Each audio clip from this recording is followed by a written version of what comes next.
अनुराग जी, ये हो क्या रहा है? ना राष्ट्रपति के नाम पर सहमति बन पा रही है, उपराष्ट्रपति के नाम पर भी विपक्ष एकजुट नजर नहीं आ रहा। देखिए, सवाल यहाँ देश का है और जब देश की बात होती है तो भारतीय जनता पार्टी हर चीज का एक राजनीतिकरण करती है। और मैं बार बार ये कह रहा हूं कि देश की सबसे बड़ी समस्या क्या है? महंगाई, बेरोजगारी। चुनाव तो चलो हुआ, जिसको वोट मिला वो जीतेगा, लेकिन जनता जिसके साथ भारतीय जनता पार्टी की सरकार अन्याय करे उसके बारे में कब बात होगी? उसके बारे में तो बात ही नहीं होती। भारतीय जनता पार्टी की सांसद जी बैठी यहाँ पे, इनसे पूछिए कि जब जीएसटी इन्होंने बढ़ाया, बार बार टीवी मीडिया पे हल्ला मचा रहे हैं कि हमने दलितों का सम्मान किया, आदिवासी का सम्मान किया। अच्छी बात है, लेकिन ये बता दीजिए कि जब आपने आटा, चावल, दाल, दूध, दही, छाछ, जिसपे आपने जीएसटी बढ़ाया, तो क्या दलितों के लिए नहीं बढ़ाया आपने? ये बता दिए, ऐलान कर दीजिए कि हमने दलितों और आदिवासियों के लिए नहीं बढ़ाया है, सिर्फ मिडिल क्लास और जो बैकवर्ड क्लास और जनरल क्लास के लिए बढ़ाया है। बोल दीजिए आप टीवी पे, अभी आप तो बैठे ही हैं, सामने बोल दीजिए कि वो जो हमने जीएसटी बढ़ाई है वो दलितों के लिए माफ है और आदिवासियों के लिए माफ है। बोल दीजिए आपको तो बहुत चिंता है। इसीलिए मैं कहता हूं भारतीय जनता पार्टी हर चीज का राजनीतिकरण करती है। अनुराग जी, अच्छी बात नहीं है। आपका ये सवाल मैं अपराजिता जी से पूछूंगी, लेकिन एक बात बताइए, अब देश को दलित राष्ट्रपति देना, उसके बाद आदिवासी राष्ट्रपति देने की पहल आप लोग बार तो जरूर करते हैं नरेंद्र मोदी पर और बीजेपी पर, लेकिन जो ये सोशल एम्पावरमेंट वाली बात होती है, समाज सुधार वाली बात होती है, उसमें तो बीजेपी आपसे बाजी मार रही है। अच्छा, मैं आपकी बात मान लूं, ठीक है। तो आपकी ही तो खबर चल रही थी कल कि उत्तर प्रदेश के एक दलित के मंत्री हैं जिन्होंने चिट्ठी लिखी है गृह मंत्री जी को कि क्योंकि मैं दलित का हूं इसलिए मेरी कोई सुनता ही नहीं है, मुझे 3 साल से मंत्री तो बनाया गया है लेकिन विभाग का मुझे कोई मालूम नहीं है, मेरी बात कोई सुन ही नहीं रहा है क्योंकि मैं दलित कास्ट से आता हूं। ये मैं नहीं कह रहा हूं, बीजेपी के मंत्री कह रहे हैं। और यही आपके ही चैनल पे आपको याद होगा, हाथरस की जो दलित बेटी थी उसका अंतिम संस्कार बिना माँ बाप के पूछे इन्होंने पेट्रोल डाल के कर दिया था, तब दलित याद नहीं आया।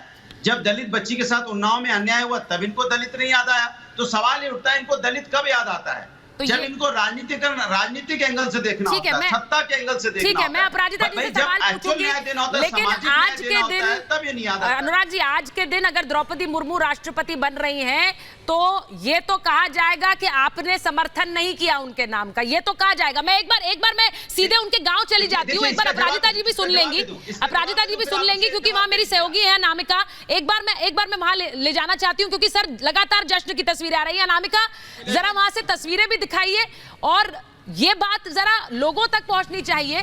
मैं इसलिए पूछ रही हूँ, एक दलित, एक आदिवासी महिला, पहली बार एक आदिवासी अगर राष्ट्रपति के पद पर पहुंचेंगी, ये अपने आप में कितनी बड़ी बात है। वहां उनके गांव के लोग क्या कह रहे हैं इस पर? गांव के लोगों से सुबह से सुचरिता में बात कर रही हूं, बल्कि पिछले 5 दिनों से मैं बात कर रही हूं और सभी का ये कहना है कि ये उनके गांव के लिए बहुत सम्मान की बात है, पूरे उड़ीसा के लिए सम्मान की बात है। साथ ही मैं तस्वीर भी दिखाऊं, हितेश तस्वीर दिखाते रहिएगा कि जैसे जैसे ये काफिला इन लोगों का आगे बढ़ रहा है, ये पूरी रैली है, एक सुचरिता और खुशी इनके चेहरे पर, इनके हाव भाव, इनकी बातों में साफ देखी जा सकती है। जैसे जैसे ये रैली आगे बढ़ रही है, इनकी आगे उसकी आतिशबाजी हो रही है, पीछे कलर्स चल रहे हैं, लगातार एक दूसरे को गुलाल लगाया जा रहा है, हाथों में देश का झंडा लेकर ये लोग द्रौपदी मुर्मू के घर से बीजेपी का जो दफ्तर है यहाँ पर, वहां तक जा रहे हैं और वहां जाकर एक और भव्य जश्न होगा क्योंकि वहां पर पहले से ही आदिवासी परंपरा के मुताबिक वेशभूषा में तैयार होकर बड़ी संख्या में लोग वहां इंतजार कर रहे हैं इन लोगों का, जहां पर जश्न होने वाला है। ये समझिए कि अगर अभी रिजल्ट डिक्लेयर नहीं हुआ है तब ये स्थिति है यहाँ पर, जब रिजल्ट डिक्लेयर हो जाएगा उसके बाद यहाँ पर कितना बड़ा और जश्न होने वाला है ये समझा जा सकता है। यहाँ की महिलाएं सबसे ज्यादा खुश हैं। महिलाओं का खास तौर पर कहना है कि हमारे लिए ये गर्व का पल भी है और महिलाओं के लिए ये एक सीख भी है कि मुश्किलों चुनौतियों से निकलकर कैसे आगे निकलना है। तिरंगे हाथ में लिए हुए लोग निकले, सबसे बड़ी बात यह, तिरंगे हाथ में लिए हुए लोग निकले हैं। देश की सर्वोच्च नागरिक राष्ट्रपति होते हैं और आज देश को 15वें राष्ट्रपति मिलने वाले हैं।